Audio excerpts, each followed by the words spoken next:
I want to talk about Makhosi Khoza, and I'd like to get your reaction on her deciding to quit the ANC. She seems to think that the ANC doesn't respect women. She seems to be disappointed about the direction the party is taking. What's your first reaction on her resignation? I'm saddened by it, because I think that any organization does need people who are bold enough to speak out. I indicated at some point when I was asked this question that I would give myself time to be with her, because even as she is speaking out, I think that there are certain boundaries that would need to be put in place for her own protection. Sometimes when you're angry, you say things that afterwards you think, oh, should I have said that? But I think that I have said I admire her boldness. Resigning because she's going through a tough time, I don't think that was a wise thing. We have had leaders who've gone through a very tough time because they spoke out. And this is where the matter of Khrizani comes out. Yes. He spoke out and said, we can't have this. And he and his colleagues wrote a whole memorandum criticizing the leadership for what happened while they were fighting in Wanki and why they were arrested in Botswana. A very brave move that had never been seen in the ANC. And the results were disastrous for him, or for them. They went through a tribunal. But they hung in there because they had so much conviction in the correctness of the ANC when it is right. Yeah. They had so much commitment to the ANC. And they were also quite certain that they needed to do what they needed to do. And it was the correct thing. Do you think the ANC has failed her? No. Did it give her space to criticize the party? No, I think that... let's get back to the issue of Khrizani. The ANC's put up a tribunal, and this is in all the archives that you can find ANC material in. And they went through the tribunal. Now, they could easily have said, no, we're walking away. They didn't, because they believed in what they said, and they wanted to stand up for what they were saying and explain why they were saying it. And when you look back at our history, you realize that actually all those things that they did say were true. And those things needed to be rectified. But at that time, they came across to the leadership very much possibly like Makhosi comes across. Maybe the difference between that group of cadres in Khrizani's time and Makhosi's, maybe she was alone. And there was quite a sizable lot of commanders there. But they were very determined that they're going to see it through. And it was hard for them. Right now, there's a whole issue about was Chris expelled or not. Yes, which was I was going to come to that. Yes, whether no, that's a discussion with Mpohani to clarify the matters. No, actually, I didn't. I indicated in the paper I was gobsmacked. I mean, Khrizani is a hero of note for me, and he brought me up. I owe some of my political thinking and leanings to him. I lived with him for a while in Lesotho and in various other places. He was my generation's hero by any measurement, especially soldiers.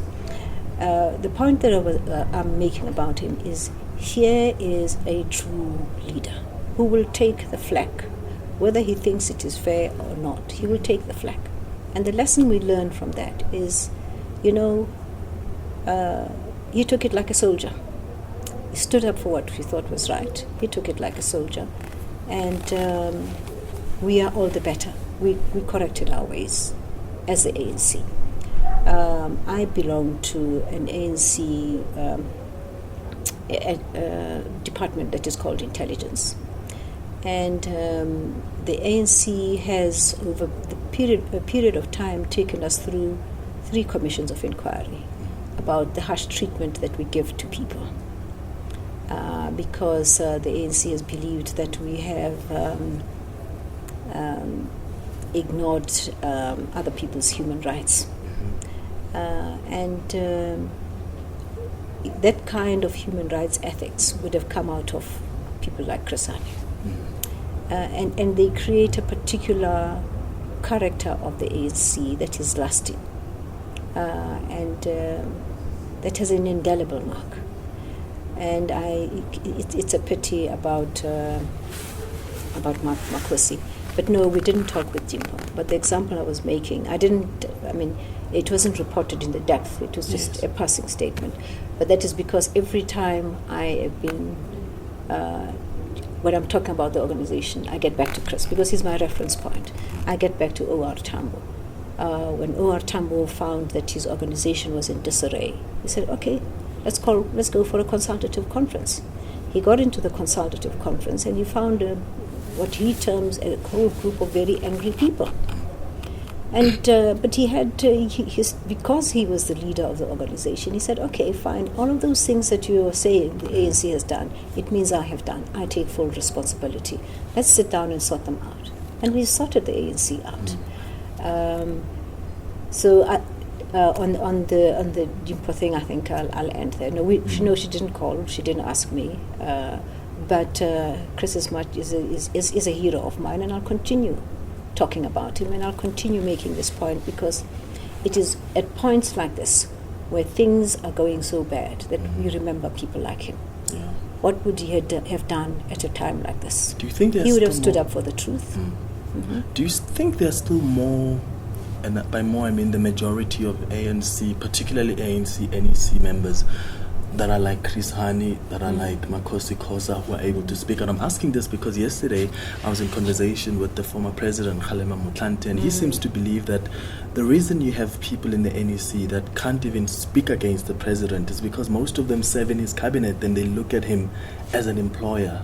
Do you agree with that view? Well, there was a time, and I was thinking when I heard Comrade Khalima speaking on 702, I was thinking, but Madiba did point this out, and Khalima was there, and at no point did Madiba get any support. Madiba was looking at the situation that we're in and saying, look, we've got to divide the skills that we have, the personnel that we have, the leaders that we have between state and party. Because if we draw all of them into the state, we will not have the necessary engine to drive the organization. Therefore, people who are elected into the NEC should not be serving in the executive of government. It didn't. Nobody bought into that at all, and so it has come through. This concern has come through. It was brought to us by Madiba, and nobody bought into it. So we had the opportunity to examine and take that decision. We declined that option. And I don't know if Comrade Khalima's assessment is a holistic one. It's possibly one of the factors. Okay. It's possibly one of the factors, but it's not the totality of the problem that we're in right now. But do you think there's enough ANC members that can face up the president or even the current leadership about what's happening in the ANC right now and not worry about their ministerial positions or positions in government? I think that we need to contextualize this because every time we talk about what is wrong with the ANC, it boils down to the president. We're all responsible. Whatever it is we find ourselves in, we've all played a part in getting to where we are. There isn't any single individual who would have had so much power as to get us where we are. We've all either been part of this process or we've looked away because it has not been convenient, which is why I say I admire people like Chris, because he wasn't going to look away. When something was wrong, he was going to sit down and address the matter. And we need people like that. And that is why I am regretful that Makhosi left. Maybe she just couldn't stand it. She probably would not have been in the exile structures. Otherwise, she would have known that we've been through this. There are people who've been through this, and they have come out the best that we've had. Yeah, and I hear you talk about how it's the responsibility of everyone, but I remember at the policy conference, the Secretary General actually presented a report which was quite clear and identified a number of scandals that involved President Jacob Zuma, and there was an admission in that report that to some extent those scandals and his personality actually cost the party at the polls. So even though there's this collective responsibility, there's individual responsibility on the part of the president, which the ANC through that report admitted to. No.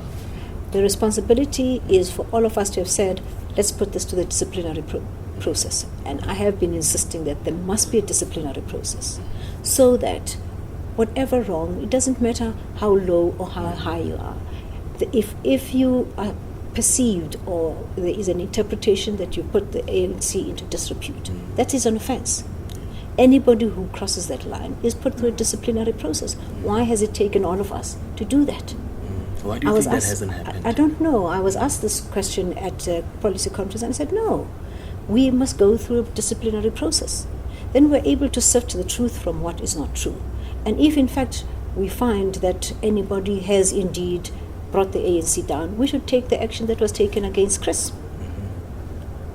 We have examples, outstanding examples of what happens when things go wrong. In this case, perhaps he didn't suffer the flack of the organization because he had done wrong.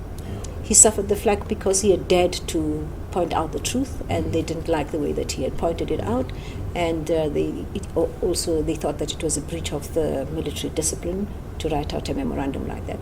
But at some point, everyone needs to go through some kind of test. If we had all agreed and at the policy conference that this is what has happened to the president, why was he not taken through a disciplinary process?